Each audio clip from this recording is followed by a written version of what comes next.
اللهم صل على محمد وآل محمد اللهم صل على میرا نام شزا فاطمہ ہے. میں حوادث معصوم قم نبا فاؤنڈیشن میں پڑھتی ہوں اور یہاں بہت اچھی پڑھائی ہوتی ہے. یہاں آن لائن کلاسز بھی ہوتی ہیں اور یہاں بہت اچھی پڑھائی ہوتی ہے. یہاں دعا قرآن سب پڑھایا جاتا ہے, عربی اردو سب پڑھایا جاتا ہے یہاں, اور یہاں بہت اچھی پڑھائی ہوتی ہے. اللهم صل على محمد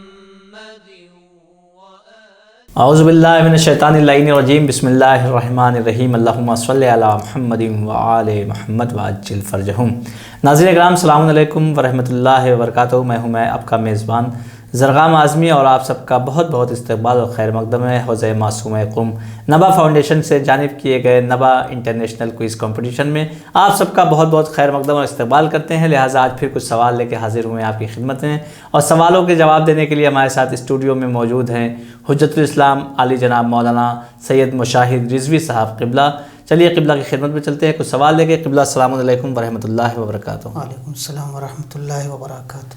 جیسا کہ ہمارا جو ٹاپک ہے قرآنی طرز زندگی, اور مسلسل سوال و جواب کے سلسلے جاری ہے اور ساری ہیں, لہٰذا آج تھوڑا سا جو ہے ہمارا ٹاپک تو وہی رہے گا لیکن سوالات چینج ہو جائیں گے. آج کا پہلا سوال قبلہ ہے کہ والدین کی بہت زیادہ عظمت اور فضیلت ہے, اولاد پر والدین کے حقوق کیا ہیں؟ ہمارے ناظرین کو حقوق بیان فرمائیں. اعوذ باللہ من الشیطان الرجیم. بسم اللہ الرحمن الرحیم. ہم چونکہ اسلامی نقطہ نظر سے گفتگو کر رہے ہیں, لہذا یہ جاننا بھی ضروری ہے کہ حقوق جو ہیں وہ دونوں طرف سے ہیں. کچھ حقوق والدین پر ہیں اولاد کی نسبت سے, یعنی وہ ماں باپ کو ادا کرنا ہے, اور کچھ حقوق وہ ہیں کہ جسے اولاد کو ادا کرنا ہے اپنے ماں باپ کی نسبت سے. پہلی بات یہ ہے کہ اولاد پر جو حق ہے وہ یہ ہے کہ ماں باپ کا احترام, عزت اور ان کے ساتھ حسن سلوک, نیکی, ان کو خوش رکھنے کی پوری طرح سے کوشش, ان کی فرما برداری جہاں تک اللہ کی نافرمانی نہ ہو. یہ ذرا سا مسئلہ سمجھنے کا ہے, کیونکہ انسان سنتا ہے کہ ماں باپ کی اطاعت واجب ہے, بچوں پر فرض ہے کہ ماں باپ کی بات مانیں, ان کی فرما برداری کریں. تو لوگوں کے ذہن میں یہ سوال پیدا ہوتا ہے کہ اس کا مطلب جو کچھ بھی ماں باپ حکم دیں ہمارے پر تو اطاعت واجب ہے. جی نہیں, ایسی بات نہیں. جہاں اللہ کا حکم پایا جاتا ہے, جہاں اللہ کی مخالفت ہے, وہاں ماں باپ کا حکم نہیں چلے گا. وہاں تو ماں باپ کو بھی اللہ کا حکم ماننا ہے, اولادوں کو بھی اللہ کا حکم ماننا ہے. مثال کے طور کے اوپر ماں باپ گناہ کی طرف دعوت دے رہے ہیں, تو اب یہاں کے اوپر اولاد کا فریضہ یہ ہے, واجب یہ ہے کہ ان کی بات کی مخالفت کریں اور ان کی بات نہ مانیں. اور واضح طور پر سن لیجئے, مثال کے طور پہ ماں باپ چاہتے ہیں کہ چچا سے ملاقات ہمارے بچے نہ کریں, یا اس کا برعکس کسی سے, تو یہاں کے اوپر ماں باپ کی اطاعت نہیں. ماں یا باپ مثال کے طور کے اوپر بچوں کو اپنی جوان اولاد سے کہے کہ تم اپنے مثلا زوجہ سے نہ ملنے جاؤ, یا کہے زوجہ کو طلاق دے دو, تو یہاں کوئی حق نہیں پہنچتا ہے. ماں باپ طلاق نہیں دلوا سکتے ہیں, اس کا فیصلہ اگر بالغ و عاقل ہے تو بیٹا کرے گا. ماں باپ کی اطاعت فرض ہے. ماں باپ قرآن مجید کی نگاہ میں بہت عظیم ہے, یہاں تک کہ اولاد ان کے سامنے اف بھی نہیں کہہ سکتے. لیکن اس کا یہ مطلب نہیں ہے کہ خود اللہ کا جہاں حکم موجود ہے وہاں ماں باپ اپنا حکم چلانے لگے, اور وہ باتیں کہ جو ان کے لیے نہیں ہیں اور ان کا حق نہیں بنتا اور ان کے دائرے اختیار میں نہیں ہیں وہ بھی اپنے بچوں سے چاہنے لگیں اور اس کے خواہش مند ہو جائیں۔ تو ماں باپ اگر زندہ ہیں تو ایک حق یہ ہے کہ اولاد اپنے ماں باپ کی خبر گیری کریں، ہو سکے تو اپنے پاس رکھیں، ان کے ساتھ رہیں، ان کی ضروریات زندگی کو پورا کریں، اور اگر کوئی ان سے وہ جائز مطالبہ کرتے ہیں اور امکان میں ہے تو اسے پورا کرنے کی کوشش کریں۔ قرآن مجید کی متعدد آیتیں آپ ملاحظہ کریں گے کہ جس میں حقوق بتائے گئے ہیں کہ جو ماں باپ کے سلسلے سے اولادوں کے اوپر عائد کیے گئے ہیں، یعنی اولاد کے اوپر واجب ہے کہ وہ ان حقوق کو ادا کرے۔ مثلا مثال کے طور کے اوپر سورہ اسراء کی آیت نمبر 23 آپ اگر ملاحظہ کریں، اعوذ باللہ من الشیطان الرجیم وَقَضَىٰ رَبُّكَ أَلَّا تَعْبُدُوا إِلَّا إِيَّاهُ وَبِالْوَالِدَيْنِ إِحْسَانًا، ایسی متعدد آیتیں ہیں۔ وَبِالْوَالِدَيْنِ إِحْسَانًا وَوَصَّيْنَا الْإِنسَانَ، ہم نے وصیت کی، ہم نے کہا کہ احسان کرو، نیکی کرو۔ تو اس قسم کی آیتیں ہیں جو دلالت کرتی ہیں کہ اللہ کی نظر میں ماں باپ کی بہت اہمیت ہے، بہت عظمت ہے، اور ماں باپ کے کچھ حقوق ہیں جو اولادوں کے اوپر فرض ہوتے ہیں اور انہیں ادا کرنا چاہیے۔ جزاک اللہ۔ تو ناظرین بڑھتے اپنے دوسرے سوال کی جانب، اور دوسرا سوال یہ ہے کہ امام سجاد علیہ السلام نے والدین کی عظمت کے بارے میں کیا ارشاد فرمایا ہے؟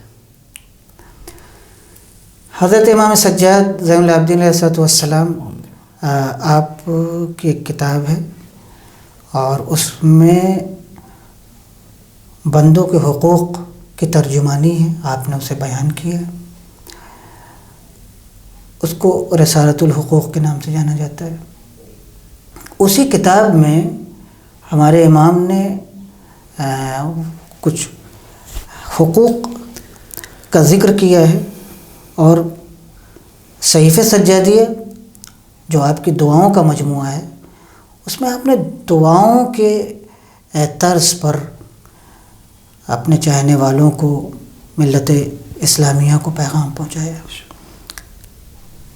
ایک جگہ آپ بارگاہ پروردگار میں اس طرح سے دعا کرتے ہیں، یہ واقعاً دعا قابل توجہ ہے۔ خود اگر اس کو پڑھا جائے، دعا نمبر 24 دعا صحیفہ سجادیہ کی، امام سجاد علیہ السلام اس دعا میں اس طرح سے خطاب کرتے ہیں پروردگار سے: اللہم اجعلنی احابہما حیبۃ السلطان العسوف وابرہما بر الام الرؤوف۔ خدایا میں تیری بارگاہ عظمت پناہ میں دعا کرتا ہوں کہ میری نظروں میں میرے ماں باپ کی عزت و عظمت اتنی بڑھا دے کہ جیسے کسی بادشاہ کی عظمت و ہیبت ہوتے۔ کیا جملہ ہے واقعا، یعنی میرے دل میں ایسی عزت ان کے لیے پیدا ہو، ابہت، عظمت، شکوہ، جلال، کہ جیسے کسی بادشاہ کے سامنے کوئی جاتا ہے تو اس کی شکوہ عظمت کے سامنے مثلا سر جھکا کے کھڑا رہتا ہے، کچھ بولتا نہیں، ایسے۔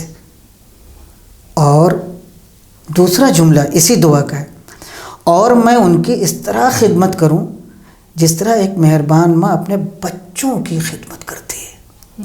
تو دیکھیے، ایک طرف ان کی عزت نہ ٹوٹنے پائے، عظمت ان کی برقرار رہے بالکل اپنی جگہ کے اوپر، مگر یہ عظمت اس بات کا سبب نہ ہو کہ ہم ان کے حقوق کو کچل دیں، پامال کر دیں، نہیں، وہیں ہمارے دل میں ایسی رقت، ایسی نرمی، ایسا سوز گداز ہمدردی پیدا ہو کہ ہم اپنے ماں باپ کے ساتھ ویسے ہی نیکی کریں جیسے ایک ماں پیار اور محبت میں مہربانی کے ساتھ اپنے بچے کے ساتھ نیکی کرتی ہے۔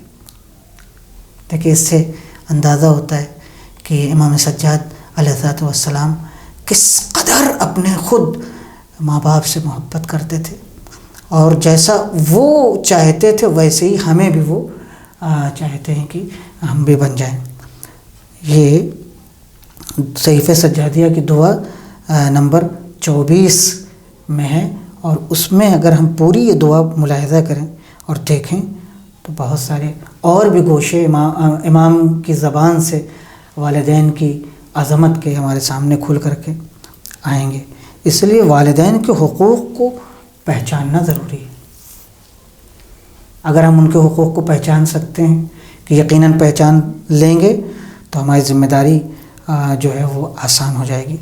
ایک جگہ آپ نے اسی صحیفہ سجادی میں فرمایا اولاد کے ذمہ جو والدین کے حقوق ہیں اس کی شناخت بھی ضروری ہے. لہذا فرماتے ہیں پروردگارہ، دعا کرتے ہیں پروردگارہ والدین کے حق میں جو میرا فرض ہے مجھے اس سے آشنا کر دے اور میرے ذہن اور دل میں وہ حقوق الہام کر دے. الہام کرنے کا مطلب کیا؟ الہام یعنی جیسے جبریل امین قرآن مجید لے کے نازل ہوتے تھے، اس کو کہا جاتا ہے عربی میں الہام کرنا. یعنی اللہ تو خود ایسا کر دے، ایسے اسباب فراہم کر دے کہ میں متوجہ ہو جاؤں کہ میرے والدین کے حقوق ہمارے اوپر کیا ہے. جب اللہ ہمیں پہچانوا دے گا تو وہی اسباب بھی فراہم کرے گا کہ میں اس حق کو ادا بھی کر سکوں. پھر ہمارے لیے کوئی مشکل نہیں ہوگی. یعنی وہ لوگ جو گھبراتے ہیں کہ میری آمدنی کم ہے، سیلری کم ہے، تنخواہ ہمارے پاس نہیں ہے، لو ہمارے بال بچے تھے اس کے ساتھ ماں باپ بھی ہیں، اب ہم ان کا بھی حق ادا کریں، اس سے گھبرانا نہیں چاہیے. حقیقی معنوں میں اللہ وہ حق ادا کرتا ہے، حقیقی معنوں میں اللہ وہ اسباب فراہم کرتا ہے. آپ نہیں، آپ تو ذریعہ بن رہے. اب بہترین ذریعہ کیا بہتر کہ ہم اور آپ اپنے والدین کے حق میں کسی چیز کا ذریعہ بن جائیں. ہماری جیب سے نہیں جاتا، حقیقی معنوں میں وہ اللہ کی طرف سے خرچ ہوتا ہے، ہمارے ہاتھوں سے خرچ ہوتا ہے. امام سجاد علیہ الصلوۃ والسلام اسی بات کی طرف اشارہ کرنا چاہتے ہیں. جزاک اللہ. تو قبلہ جیسا کہ پچھلے سوال میں آپ نے فرمایا تھا کہ اولاد پر والدین کے حقوق بتایا تھا، لہٰذا اب اگلا سوال ہمارا یہ ہے کہ والدین پر اولاد کا کیا حق ہے؟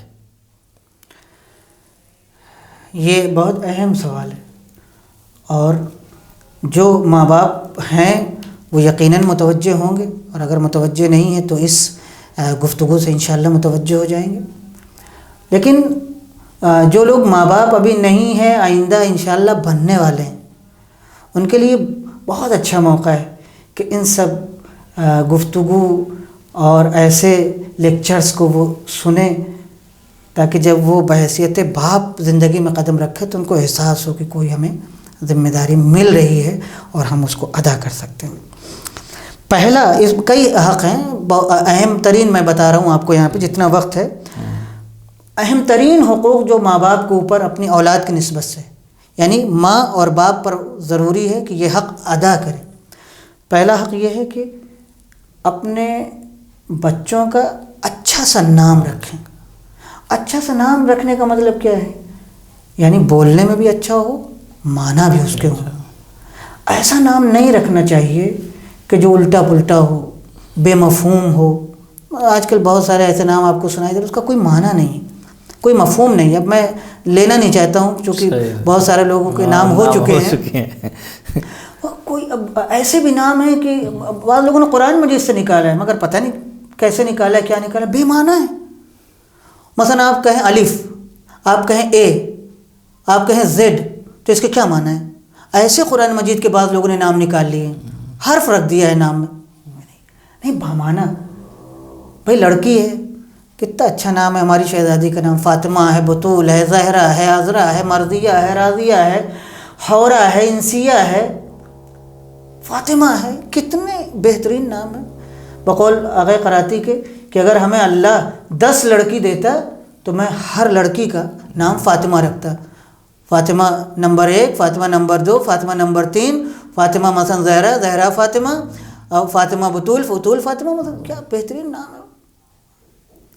پھر ائمہ کی ہمارے ہاں مثلا زوجات ہیں، زینب ہے، ام کلثوم ہے، فروہ ہے، رقیہ ہے، سکینہ ہے، اور اسلامی نام بھرمار ہے اس کی.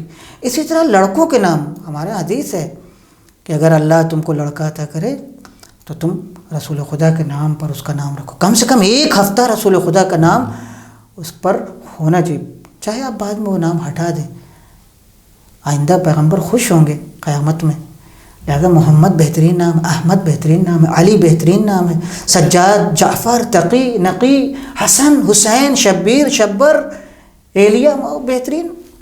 لہذا بامانہ نام ہونا چاہیے. ایک تو یہ مہمل ناموں سے پرہیز. کیوں؟ اس لیے کہ نام کا اثر پڑتا ہے. جس کے نام اچھے ہیں اس کے کام بھی اچھے ہیں. حدیثوں میں ہے، اچھے نام کے سلسلے میں یہ بات کہی گئی ہے کہ کل کو قیامت میں نام لے کے پکارا جائے گا، کہا جائے گا فلاں ابن فلاں اٹھو، تمہارے لیے نور ہے. کیوں نور ہے؟ اس لیے کہ نام اچھا تھا. اور پھر ادھر دوسری آواز ہے کہ فلاں ابن فلاں اٹھو، تمہارے لیے کوئی نور نہیں ہے. اس لیے کہ بے معنی اور مہمل نام رکھا گیا تھا. تو یہ پہلی چیز اور پہلا واجب جو ماں باپ کے اوپر اولاد کی نسبت سے فرض ہے کہ ایک ماں باپ کے لیے ضروری ہے کہ جیسے ہی اللہ انہیں نعمت اولاد سے سرفراز کرے، نوازے، اپنے بچوں کا بہترین اچھا سا خوبصورت سا بامانہ سا نام رکھیں. نمبر 2 جو ماں باپ کے اوپر واجب ہے، تعلیم و تربیت. ہر ایک کو الگ الگ گفتگو کرنا چاہیے، لیکن میں بس جلدی تعلیم اور تربیت، خاص طور سے قرآن مجید کی تعلیم. کہا گیا کہ اپنے بچوں کو دین بتاؤ، دین سکھاؤ. قرآن مجید کی تلاوت، قرات کرنا انہیں آنا چاہیے. قرآن سے غافل نہیں ہونا چاہیے. جس گھر میں قرآن مجید کی تلاوت ہوتی ہے وہ فرشتے نازل ہوتے ہیں. ظاہر بات ہے فرشتے کا نازل ہونا ہی یعنی برکت. مذہبی تعلیم، جیسے ہم بچوں کو دنیاوی تعلیم سکھاتے ہیں کہ ضروری ہے، ہم انجینئر بنانے کی کوشش کرتے ہیں، ضروری ہے، ڈاکٹر، وکیل، پروفیسر، لیکچرر، ماسٹر، یہ وہ تمام دنیا بھر کی جو بالکل سکھانا چاہیے، بتانا چاہیے. لیکن ہم ایک شیعہ بھی ہیں، مسلمان بھی ہیں، لہٰذا ہم سے کہا گیا ہے کہ دین سکھاؤ بچوں کو سب سے پہلے. کیونکہ اگر پہلے مرحلے میں ان کو دین بتا دیا، قرآن کی تعلیمات ان کو سکھا دی، ائمہ اہل بیت کے ناموں سے واقف ہو گئے، ان کے کردار سے واقف ہو گئے، تو یہ بچہ گمراہ نہیں ہوگا. اکیلا بھی ہوگا تو اپنے کو روک سکتا ہے، گناہوں میں اپنے کو کنٹرول کر سکتا ہے. اسی طرح سے جب یہ بچہ بڑا ہو جائے، باشعور ہو جائے، تو مال اور دولت سے ان کی حمایت کرو، ان کے لیے خوشحال زندگی کی تلاش کرو. خوشحال زندگی کا مطلب کیا ہے؟ یعنی جب بچہ بالغ ہو جائے تو مناسب رشتہ تلاش کر کے، لڑکا ہے تو دلہن لے کر کے آؤ، لڑکی ہے تو اس کے لیے شوہر، بہترین شوہر کی تلاش کرو. تو یہ بنیادی حقوق ہیں جو ایک ماں باپ کے اوپر اپنی اولاد کی نسبت سے ضروری اور لازم ہے. جزاک اللہ. تو بڑھتے ہیں ناظرین اگلے سوال کی طرف، اور قبلہ سے اگلا سوال یہ ہے کہ سورہ تحریم آیت نمبر 6 میں ایمان والوں کے لیے کیا پیغام ہے؟ یہ آیت بہت اہم آیت ہے قرآن مجید کی. اس میں ارشاد ہو رہا ہے، اعوذ باللہ من الشیطان الرجیم، یا ایھا الذین آمنوا قوا انفسکم واہلیکم نارا. آیت لمبی ہے، ترجمہ اس کا سن لیجئے بس آپ. اے ایمان والو، خود کو یعنی اپنے کو اور اپنے اہل و عیال کو جہنم کی آگ سے بچاؤ، جس کا ایندھن آدمی اور پتھر ہے. اس کے لیے سختی کرنے والے فرشتوں کو مقرر کیا گیا ہے جو کبھی حکم خدا کی مخالفت نہیں کرتے، اور جس بات کا انہیں حکم دیا جاتا ہے اسے انجام دیتے ہیں. دیکھیے اس آیت میں کیا کہا گیا؟ اس آیت میں یہی کہا گیا ہے کہ ایک ماں باپ کا فرض ہے، ایک ذمہ دار کا فرض ہے کہ اپنے کو بچائے اور اپنے اہل و عیال کو بچائے. کس سے بچائے؟ جہنم کی آگ سے. کیسے بچ سکتا ہے؟ جب دین اس کو آتا ہو. دین آئے گا تو دین پر عمل کرے گا. جب دین پر عمل کرے گا تو یقیناً وہ جہنم سے محفوظ رہے گا. اسی لیے یہ تاکید ہے رسول خدا کی جانب سے بھی، ائمہ کی جانب سے بھی، کہ سب سے پہلے دین کے آداب سکھاؤ. لہذا رسول خدا کی خدمت میں ایک شخص آیا اور آنے کے بعد کہتا ہے ما حق ابن ھذا، یا رسول اللہ، ظاہراً اس روایت سے پتہ چلتا بیٹا ساتھ میں تھا، کہ اس بیٹے کا میرے اوپر حق کیا بنتا ہے، میں کیا حقوق رکھتا ہوں؟ پیغمبر نے فرمایا وہی والی بات، سب سے پہلے اس کا اچھا سا نام رکھو. پھر فرمایا اس کو ادب سکھاؤ، یعنی دین کی باتیں بتاؤ. اس کی تربیت کا انتظام کرو. پھر فرمایا اسے مناسب جگہ پر رکھو. یعنی کیا مطلب؟ یعنی جب بالغ ہو جائے تو اس کی مناسب جگہ کے اوپر شادی کرو. اسی طرح اور بھی حقوق ہیں چھوٹے چھوٹے. دودھ پلائی کا انتظام کرنا. بچہ ہے، چھوٹا ہے، گودی میں ہے، اس کے لیے انتظام کرو کہ وہ ماں کا دودھ پیے. اور اگر ماں پلا سکتی تو اس سے بہتر کچھ نہیں. بہت اہمیت دی گئی ہے ماں کے دودھ کی. بچے کے اوپر ماں کے دودھ کا اثر بہت ہوتا ہے. اور اگر ماں نہیں پلا سکتی تو دایا کا انتظام کرو. لیکن کیسی دایا یہ بتایا گیا ہے. مومنہ ہو، سب سے پہلے با ایمان ہونا چاہیے، کیونکہ دودھ کے اثرات خون کے اندر منتقل ہوتے ہیں. اور جیسی ذہنیت پلانے والے کی ہوگی، جیسا عقیدہ، خیال، عادات و اطوار، چال چلن، ویسے ہی دودھ پینے والے بچے کے اندر بھی وہی خصلت اور عادات پر. لہذا دودھ پلانے والی ماں ہو یا دایا، اس کو با ایمان ہونا چاہیے.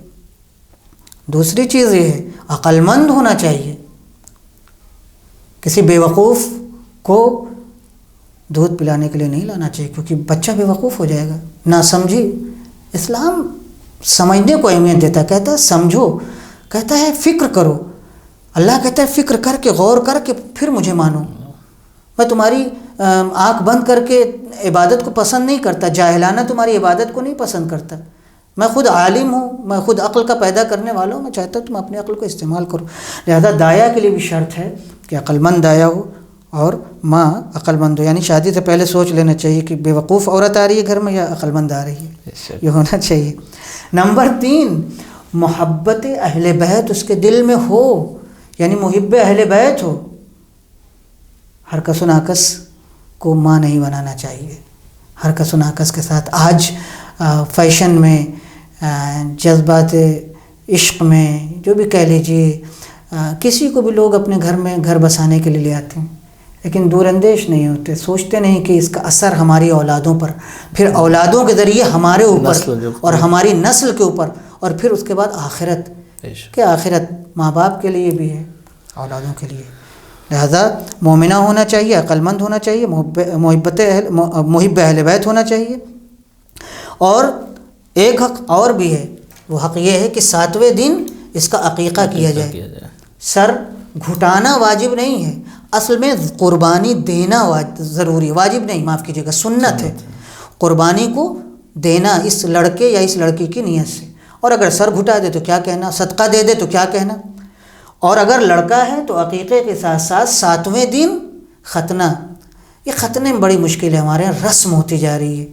کوئی کہہ رہا ہے 5 سال پہ، کوئی کہہ رہا ہے 7 سال پہ، یہاں 9 سال ہو جاتے ہیں بھائی صاحب. لڑکا بھی شرماتا ہے، لوگ بھی شرماتے ہیں، تکلیفیں الگ بڑھ جاتی ہیں. خود اس کے لیے مصائب و آلام کی ایک دنیا شروع ہو جاتی، اور گھر والے بھی.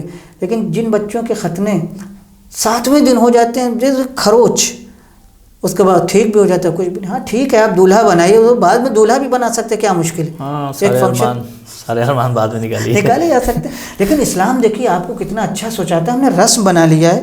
میرے دوستوں، میرے بزرگوں، ناظرین، بہت میں بصد احترام یہ کہنا چاہتا ہوں کہ یہ رسم ہمیں بھلا دینا چاہیے. یہ سب رسم نہیں ہے، یہ سب فرض ہے، اور اس پر ہمیں کھرا اترنا چاہیے.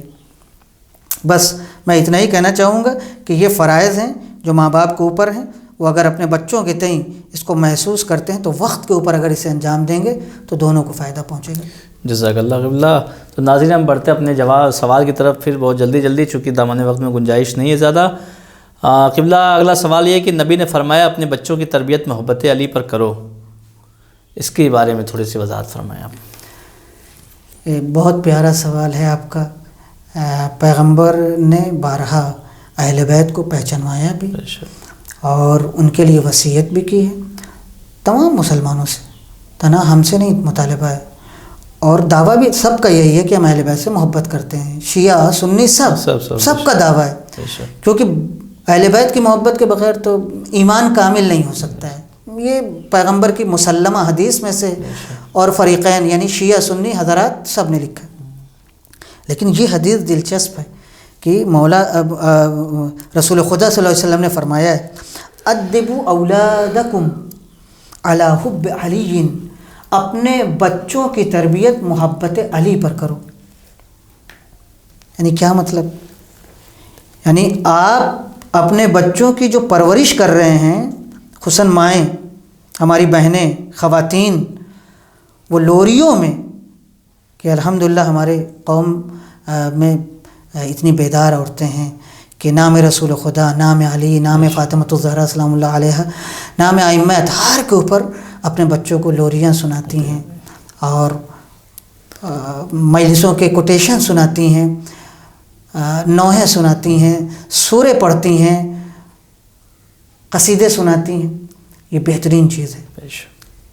رسول خدا یہی کہنا چاہتے ہیں کہ بچے کے کان میں بچپنے ہی سے علی، اولاد علی کے اسماء، ان کے نام آنے چاہیے۔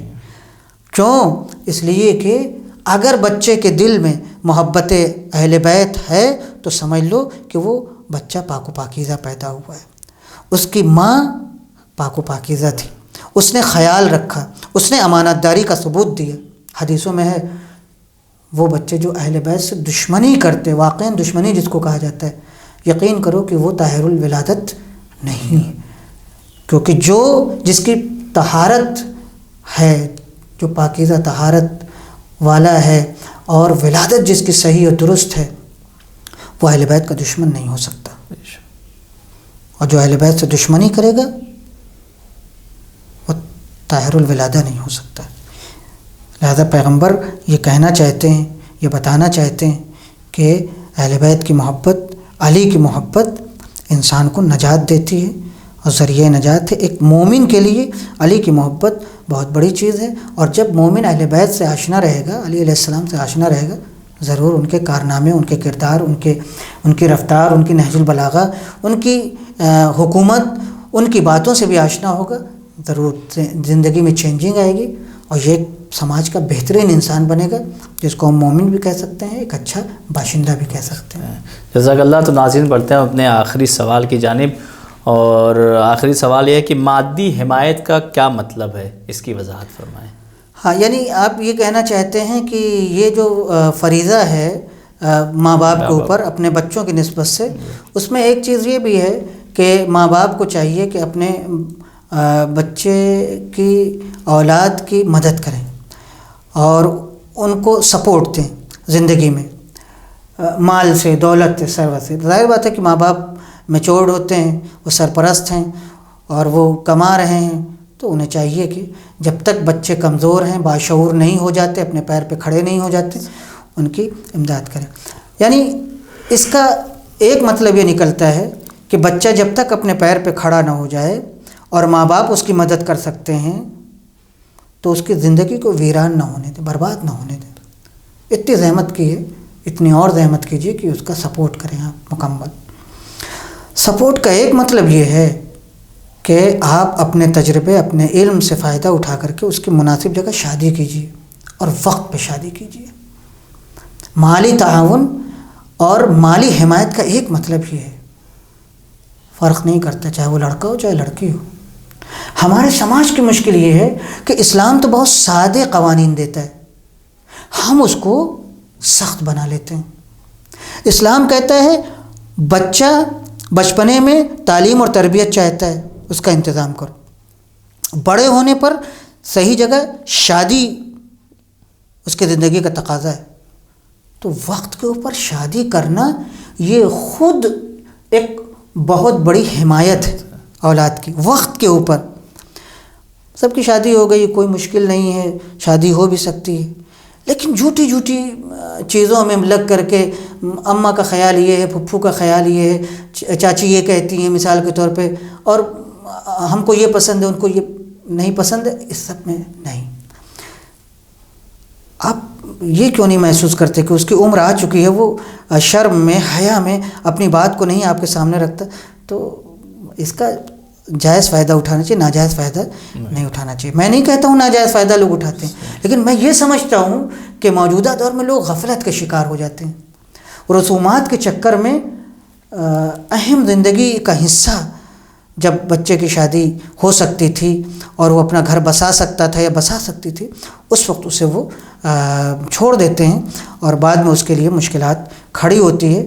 وہ مشکلات کہ جو ہمیشہ باقی رہتی ہے. ایک حدیث پیغمبر کی مجھے یاد آ رہی، میں آپ کے سامنے اس کو نقل کر دوں. مجموع البیان کی حدیث ہے. رسول اللہ نے فرمایا ہے کہ قرآن کی تعلیم دلانا اور بالغ ہونے پر ان کی شادی کرنا، یہ ماں باپ پر اولاد کا حق ہے جو باقی رہ جاتا ہے. اس کے بعد آگے فرماتے ہیں جس کے یہاں اولاد بالغ ہوں اور ان کی شادی کے اسباب و امکانات بھی موجود ہوں، پھر بھی ان کی شادی نہ ہو، تو اب اگر اولاد سے کوئی گناہ ہوتا ہے تو اس میں دونوں شریک ہیں، ماں باپ شریک ہیں اس کے جرم میں. تو یہ حدیث ہمارے سامنے ہونا چاہیے. بہرحال خلاصہ کلام یہ ہے کہ والدین کی ذمہ داری یہ ہے کہ اپنی اولاد کا جب چھوٹے ہوں تو اچھا نام رکھیں، تعلیم و تربیت کا انتظام کریں، خاص طور سے قرآن مجید کی تعلیم، قرات، تجوید اور جو دینی مسائل ہیں، حلال حرام، نجاست طہارت، اس کو انہیں بتائیں. اور اولاد پر حق یہ ہے کہ والدین کی اطاعت کریں، ان کا خیال رکھیں، محبت اور شفقت سے پیش آئیں اور ان کے حق میں دعا کرتے رہیں. مرنے کے بعد انہیں فراموش نہ کریں، ان کے لیے صدقہ دیں. واجبات ان کے اگر رہ گئے ہیں، حج، زکوٰۃ، خمس یا روزہ وغیرہ نماز ادا کریں اور ان کے لیے مغفرت کرتے رہیں، وگرنہ عاق ہونے کا خطرہ باقی رہتا ہے مرنے کے بعد بھی. جزاک اللہ. تو ناظرین، آج ہمارا وقت یہیں پہ تمام ہوتا ہے. قبلہ کے ہم بہت بہت شکر گزار ہیں کہ اپنا قیمتی وقت نکال کے وہ ہمارے اسٹوڈیو میں تشریف لائیں. تو ناظرین، پھر انشاءاللہ ملاقات ہوگی کل اسی وقت نیکسٹ ایپیسوڈ میں. تب تک کے لیے ہمیں اجازت دیجیے. خدا حافظ. السلام علیکم ورحمۃ اللہ وبرکاتہ. بسم اللہ الرحمن الرحیم. محترم ناظرین، السلام علیکم ورحمۃ اللہ. نوا فاؤنڈیشن کی جانب سے بہترین دینی تعلیم کا سلسلہ Masoom face to face international online classes کے ذریعہ پوری دنیا میں جاری و ساری ہے. الحمدللہ بچے، بڑے، مرد و خواتین، سب کے الگ الگ لیولز اور الگ الگ کورسز ہیں.